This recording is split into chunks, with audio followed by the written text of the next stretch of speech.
आप सब लोग जो इस युवा हुंकार रैली में आए हैं, मैं आपका क्रांतिकारी इस्तकबाल करता हूं, आपको जय भीम लाल सलाम पेश करना चाहता हूं। साथियों, अभी हमारे बहुत सारे युवा साथी ने अलग अलग बात कही, थोड़े जोश में भी हैं, स्वाभाविक है, युवाओं की रैली है तो जोश होगा उसमें। और कई बार कुछ ऐसी बात कह दी गई है जिससे वास्तविक रूप में हमारा कोई लेना देना नहीं है। जैसे सच में हम लोग किसी से नफरत नहीं करते हैं, सच में हम हिंसा नहीं चाहते हैं, सच में हम एक शांतिपूर्ण समाज चाहते हैं। और इस मंच से हम यह बात स्पष्ट कर देना चाहते हैं, क्योंकि यह बात हम लोगों को कहा जाता है कि इस देश के अंदर जो इंशाअल्लाह कहना चाहता है इंशाअल्लाह कहे, जो जय श्री राम कहना चाहता है जय श्री राम कहे, जिसको गुरुद्वारा जाना है वो गुरुद्वारा जाए, जिसको चर्च जाना है चर्च जाए, जिसको जिसकी इबादत, जिसकी पूजा, जिसकी उपासना करना है वो करे। हम किसी धर्म के खिलाफ या किसी धर्म के लिए नहीं, हम यहाँ संविधान के लिए खड़े हुए हैं, ये बात को स्पष्ट कर देना चाहते हैं। इसके साथ साथ एक बात और मैं आप लोगों से साझा करना चाहता हूं। अभी पिछले दिनों कार्तिक मास बीता है, हम लोग उसको कार्तिक कहते हैं, बहुत शुद्ध बोलने की कोशिश करते हैं तो, और थोड़ा ठेठ हिंदी में बोलते हैं तो कार्तिक बोलते हैं। तो कार्तिक मास में हर मंदिर में रामचरितमानस का पाठ किया जाता है। रामचरितमानस को तुलसीदास जी ने लिखा है। आरएसएस तुलसीदास जी को मानती है, उनको बहुत बड़ा कवि मानती है। तुलसीदास कहते हैं कि ढोल, पशु, गवार, शूद्र और नारी, ये है चारण के अधिकारी। मैं तुलसीदास की इस बात से सहमत नहीं हूं और खुला कहता हूं कि इस बात पे मैं तुलसीदास जी का विरोध करता हूं। लेकिन मैं आरएसएस से पूछना चाहता हूं कि उसी तुलसीदास लिखते हैं रावण रथी विरथी रघुबीरा, मतलब रावण रथ पे है और भगवान श्री राम जो हैं वो बिना रथ के हैं। अब मैं यहां से यदि गोबर पात्रा को पूछूं कि आप आडवाणी जी के रथ यात्रा का समर्थन करते हैं कि नहीं करते हैं, तो सीना ठोक के कहेंगे ओएनजीसी का डायरेक्टर बने हैं, मंत्री पद मिल जाए, कहेंगे कि करते हैं। तो मैं तुलसीदास का वह लाइन याद दिला करके उनसे पूछूंगा, रावण रथी विरथी रघुबीरा, रथ पर जब रावण खड़ा है तो मुझे बताइए कि भाजपा को रावण राज चाहिए कि राम राज चाहिए, ये बात आप तय कर लीजिए। भाजपा को राम राज नहीं चाहिए। और इसीलिए इस मंच में यह स्पष्टता है कि न किसी धर्म के पक्ष में है न किसी धर्म के खिलाफ है, संविधान खतरे में है, इसीलिए इंसान और संविधान को बचाने के लिए लड़ाई लड़ रहे हैं। बार बार आप पेंट करने की कोशिश करते हैं कि हम लोग हिंदुओं के खिलाफ हैं, हम लोग जो है इस देश के अंदर जो संस्कृति चली आ रही है, भारतीय संस्कृति, हम उसके खिलाफ हैं। नहीं भाई, हम उसके खिलाफ नहीं हैं।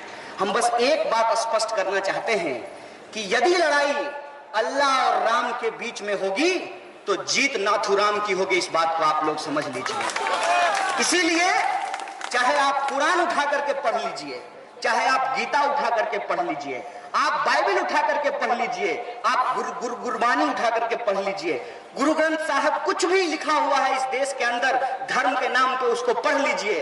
उसमें यह कहा जाता है कि भगवान बड़े होते हैं, इंसान जो है उसके अंदर भगवान का रूप होता है। जब इंसान के अंदर भगवान का रूप होता है तो मैं समझता हूं कि अफराजुल के अंदर भी भगवान है, और जो अफराजुल की हत्या कर रहे हैं वो भगवान की निर्मम हत्या कर रहे हैं। इस बात को आपको समझना होगा। कण कण में जब भगवान बसते हैं तब आप मंदिर और मस्जिद क्यों करते हैं? मैं कहता हूं कि जब भगवान ने इंसान को बनाया है तो आप इंसान होकर के धर्म को क्यों बचाना चाहते हैं? आप समाज बचा लीजिए, आप देश बचा लीजिए, आप मानवता और इंसानियत बचा लीजिए, ये आपकी प्राथमिक जिम्मेदारी होनी चाहिए। अफसोस होता है, अफसोस इस बात का होता है कि आज हमारे देश में शोरगुल क्यों है। और मुझे बिल्कुल कुछ नहीं कहना है, ना आर को कहना है ना जेड को कहना है। इसलिए नहीं कहना है कि मीडिया की विश्वसनीयता का कम होना ये लोकतंत्र के लिए खतरनाक है।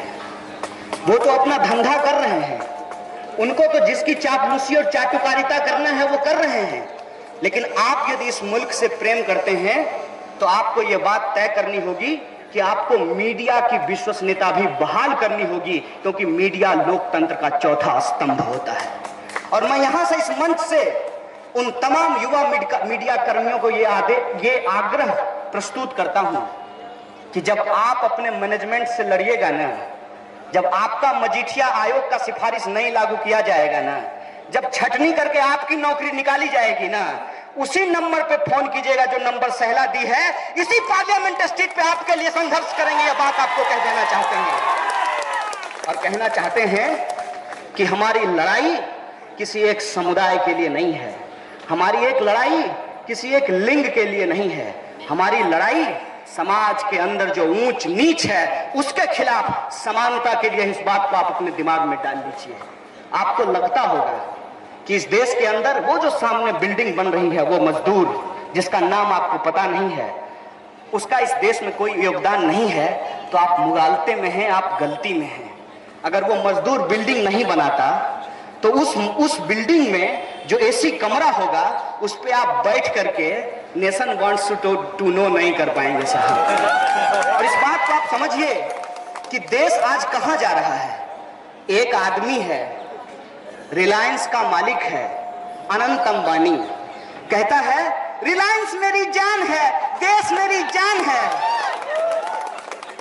इस पे कोई प्राइम टाइम करेगा क्या? उसको कहेगा कि अनंत अंबानी बोलो भारत माता की जय, बोलो वंदे मातरम, बोलो हिंदुस्तान हमारी जान है, ये मत बोलो कि रिलायंस हमारी जान है। ये देशद्रोह है कि नहीं है? कहां पहुंचे हैं हम यहां पहुंचे हैं, यहां मुझे मोदी जी से सिंपैथी है कि जिग्नेश मेवानी मोदी जी का मजाक उड़ा सकते हैं, लेकिन जो लोग जिग्नेश मेवानी का मजाक उड़ा रहे हैं वो अनंत अंबानी का मजाक नहीं उड़ा सकते हैं। जितने आर्टिकल लिखे गए उन तमाम आर्टिकलों को रातों रात इंटरनेट से गायब कर दिया गया। यह है कॉर्पोरेट की ताकत। मोदी जी, इसीलिए मैं कहता हूं कि आपसे नफरत नहीं है। जब आप कहते हैं कि मैं ओबीसी समुदाय से आता हूं तो मुझे सिंपैथी होती है। जब आप कहते हैं कि मैं चाय बेचने वाले का बेटा हूं तो मुझे सिंपैथी होती है। जब आप कहते हैं कि मेरी मां लोगों के घरों में जाकर के काम करती थी तो मुझे सिंपैथी होती है। मुझे उन तमाम लोगों से सिंपैथी होती है जो सुबह उठ करके हाफ पैंट पहन करके साल भर डंडा घुमाता है और मंत्री बनने की जब बारी आती है तो 5 करोड़ रुपया लेकर के मंत्री का सीट बेच देता है। मुझे सिंपैथी होती है भाजपा के उन कार्यकर्ताओं से दिन रात पोस्टर लगाते हैं और रातों रात जो है दूसरे पार्टी से आदमी को ला करके मंत्री बना दिया जाता है। अरे भाजपा पार्टी नहीं है, नए ब्रांड का वॉशिंग मशीन है, इधर से डालिए उधर से सदाचारी निकलेगा। कह रहे हैं लालू जी चारा खा गए होंगे। हम इस बात का जांच नहीं करना चाहते हैं, लेकिन हम सिर्फ ये पूछना चाहते हैं सरकार से कि यदि लालू जी आपको समर्थन कर देते तब वो चारा चोर होते कि सदाचारी होते। मैं ये सवाल आपसे पूछना चाहता हूं, इसका जवाब है आपके पास। सुखराम का बेटा आपकी पार्टी में, उधर जो वो शारदा स्कैम किया था, क्या नाम था उसका, मुकुल राय आपकी पार्टी में। जो 282 एमपी है इनका, लिखिएगा भाई साहब अगर आप में हिम्मत होगा, और नहीं होगा ना तो आ जाइए हमारे साथ मंच पे, हमारे साथ आ जाइए। 109 एमपी ऐसा है जिसके ऊपर बलात्कार, हत्या जैसे संगीन मामले चल रहे हैं। इसी बगल में है लोकसभा। लोकसभा में पहुंचना आसान नहीं है, क्योंकि लोकसभा में पहुंचने के लिए जिस लोकतंत्र ने हमको ताकत दी थी उस लोकतंत्र को ही कमजोर किया जा रहा है। इसीलिए मैं कहता हूं कि मोदी जी, जब आपके पीठ पे रिलायंस का हाथ होगा ना तब लोकतंत्र मजबूत नहीं होगा, कॉर्पोरेट मजबूत होगा। इस बात को आप दिमाग में डाल लीजिए। तब इस देश में लोग आपका मजाक उड़ा सकता है, लेकिन अनंत अंबानी का मजाक नहीं उड़ा सकता है। और कितना प्रेम था भाई, नेताजी जोर जोर से ताली बजा रही थी, हैं? मतलब आपकी माँ यदि अपने बच्चों से प्रेम करती है तो वो प्रेम है, और राधिका वेमुला यदि रोहित वेमुला से प्रेम करती है तो वो प्रेम नहीं है, वो जातिवाद है। नजीब की माँ अगर कहती है कि मेरे बेटे को ढूंढ करके ला दो, तो आप कहते हैं कि आप सरकार पे बिला वजह सवाल खड़ा करते हैं। जब चंद्रशेखर के लिए हम यहाँ जमा हुए हैं तो आप कहते हैं कि हम राजनीति चमकाते हैं। और हमारा राजनीति फ्लॉप करने के लिए देखिए वो महिला पत्रकार जो है खाली कुर्सी के पास जाकर के खड़ी हो गई हैं। तो मैडम जी सुन लीजिए थोड़ा सा ध्यान से। हम हैं किसान का बेटा और यहाँ बैठा है किसान का नेता अखिल गोगोई। हमारे पास भीड़ नहीं है, मैं कह देता हूं स्पष्ट करके, हमारे पास भीड़ नहीं है। भीड़ जो है उनकी रैलियों में होता है, हमारी रैलियों में जिंदा इंसान आए हैं। इस बात को जब मैं किसान का बेटा हूं तो मुझे किसानी आती है। और किसान के बारे में एक बात जान लीजिएगा, कभी मौका मिले तो प्राइम टीवी पर चला लीजिएगा कि किसान जब बीज लेकर के खेतों में जाता है तो झोली में बीज लेकर के जाता है, मुट्ठी में बीज लेकर के जाता है। और वही बीज जब खेतों में बोई जाती है तो फसल लहलाती है। आपसे वादा करते हैं, हमारी राजनीति इस देश के अंदर लोकतंत्र को बचाने की लड़ाई है जो शोषित है। सही कहा है भीम आर्मी के उस साथी विनय ने कि हमारी जात शोषितों की जात है। और इस देश के अंदर जितने भी दबे कुचले लोग हैं उनकी आवाज को उठाना ये हमारी प्राथमिक जिम्मेदारी है। आपके टैक्स के पैसे से पढ़े हैं, आपका सवाल यदि नहीं उठाएंगे तो ये सबसे बड़ी बेईमानी और सबसे बड़ा देशद्रोह है, ये सवाल हम समझते हैं। इसीलिए आपके सवाल को उठाने का जो हमने बीड़ा उठाया है, इसमें हम सिर्फ एक बात कह देना चाहते हैं, ना केहू से दोस्ती ना केहू से बैर। कबीरा खरा बाजार में सबके मांगी खैर, ना केहू से दोस्ती ना केहू से बैर। इस देश के अंदर सामाजिक अन्याय के खिलाफ सामाजिक न्याय के लिए लड़ाई छिड़ी है। और इस लड़ाई में जो खाली कुर्सियां हैं वो भीड़ के लिए नहीं है, वो इंसानों के लिए है। इंसानों से इसी पार्लियामेंट स्ट्रीट के एक एक इंच को न भर दिया तो ये हमारा आपसे वादा है। मैं आपसे कहना चाहता हूं, लड़ाई के लिए ईमानदारी की जरूरत होती है, पैसे पे जुटाई भीड़ नहीं है।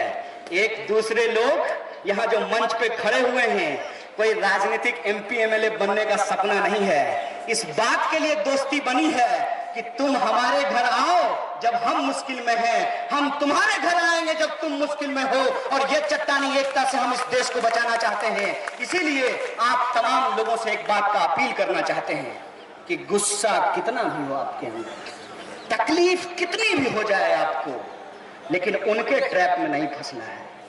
हिंसा उनका हथियार है, नफरत उनकी चीज है। हमको मोहब्बत करनी है और बाबा साहब भीमराव अंबेडकर के रास्ते पे चल के भगत सिंह के सपनों का देश बनाना है। इसीलिए अपनी बातचीत में हमको हिंसक नहीं होना है, हमको किसी भी तरीके से नफरत के आधारित कोई विमर्श नहीं खड़ा करना है, क्योंकि जो ट्रोल की भाषा है वो आपकी भाषा नहीं होनी चाहिए। आज सबसे बड़ा सवाल यही है कि इंसानियत को कैसे बचाया जाए। कुछ भी हो जाए, कैसी भी बुरी परिस्थिति क्यों ना आ जाए, लेकिन हम अपनी विचारधारा से एक इंच नहीं डिगेंगे। और गौरी लंकेश को श्रद्धांजलि देते हुए एक बात कहना चाहता हूं कि हमारे लिए हमारा धर्म संविधान है, इसीलिए संवैधानिक रास्ते पे चलना है, लोकतंत्र के रास्ते पे चलना है। और उसी लोकतंत्र के रास्ते पे चल के पार्लियामेंट स्ट्रीट पे जो कार्यक्रम किया जा रहा है, इसके बारे में पुलिस वाले ने कहा कि कार्यक्रम कैंसिल हो गया है। ए महाराज, 7th पे कमीशन आया है ना, पैसा पहली बार ऐसे हुआ है कि जो है बढ़ करके नहीं घट करके मिला है। और आप भी सोचिएगा, मैं आपसे कहना चाहता हूं, मुझे पुलिस से बिल्कुल दिक्कत नहीं है, क्योंकि मुझे पता है कि पुलिस में कोई आडवाणी जी का बेटा थोड़ी है, किसी किसान मजदूर का बेटा ही है ना। आर्मी में कोई जो है पात्रा जी का बेटा थोड़ी जाएगा, अनंत अंबानी जाएगा बॉर्डर पे राइफल लेकर के देश की रक्षा करने के लिए? नहीं जाएगा ना। वो तो कहेगा मुंबई में अमिताभ बच्चन के सामने में रिलायंस मेरी जान है। तो आप लोग भी हमारे ही परिवार से आते हैं, हमारे जैसे ही लोग हैं। आपसे एक सवाल है, आप सोचिएगा इस पे।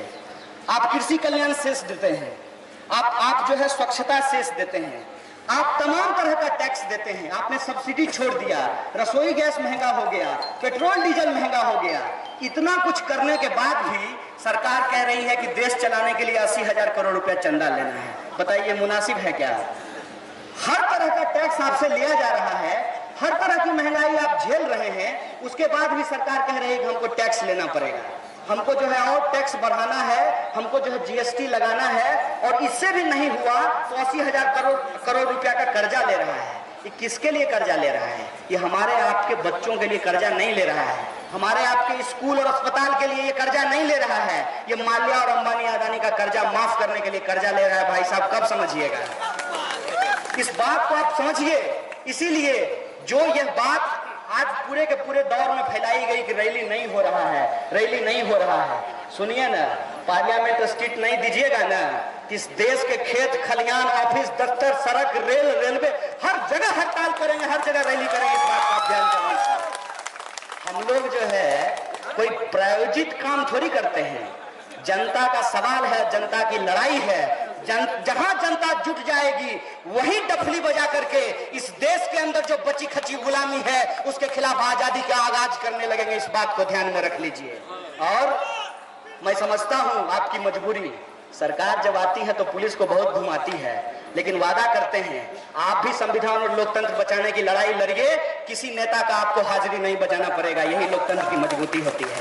और आखिरी बात बोल करके अपनी बात को खत्म करूंगा कि यह रैली रोहित वेमुला के न्याय के लिए है, यह रैली नजीब को वापस ढूंढ के लाने के लिए है, यह रैली चंद्रशेखर आजाद को रिहा कराने के लिए रैली है।